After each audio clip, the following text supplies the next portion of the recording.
All ఈరోజు లంచ్కి chicken biryani next కొంచెం లెమన్ చికెన్ ఫ్రై అనమాట. చాలా టేస్టీగా ఉంది. బాగా ఫుల్గా తినేసాను. ఈ మధ్య బాగా బిర్యానీ క్రేవింగ్స్ ఎక్కువ అవుతున్నాయి. కొద్దిగా తినేసి ఫుల్ వాకింగ్ కూడా వెళ్ళిపోయాను అనమాట. వాకింగ్కి వెళ్ళి ఇంకా వచ్చేసరికి నాకు ఇష్టమైన పార్సల్ వచ్చేసింది. అదేంటో మీకు కూడా చూపిస్తాను. ఇంకేంటో కాదు, ఇండస్ వాళ్ళ ప్రోడక్ట్స్. ఇవన్నీ నేను ఆల్రెడీ యూజ్ చేసేసినటివి, అంటే యూజ్ చేసి నాకు మంచిగా అనిపించినటివి మళ్ళీ సెలెక్ట్ చేసుకున్నాను వాళ్ళు మనకి కొలాబరేషన్ పంపించినప్పుడు. ఇదైతే సాస్ పాట్ విత్ లిడ్ అనమాట. సూపర్గా ఉంది క్వాలిటీ అయితే.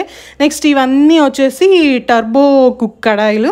అన్నీ 26 సెంటీమీటర్స్ ఒకటి, 28 ఒకటి, 30 ఒకటి, టోటల్ 4 సైజెస్ ఉన్నాయి. Small, medium, large, extra large.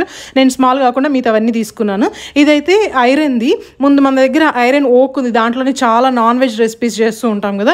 ఈసారి అలా కాకుండా కొంచెం డిఫరెంట్గా ఇలా ప్యాన్ లాగా ఉండేలాగా తీసుకున్నాం అనమాట. ఇవన్నీ నేను ఆల్రెడీ యూజ్ చేశాను కాబట్టి నాకు 100% కాన్ఫిడెన్స్ ఉంది. బాగున్నాయి. మీకు కావాలంటే ట్రై చేయండి. నేను డీటెయిల్స్ అన్నీ డిస్క్రిప్షన్లో ఇస్తాను.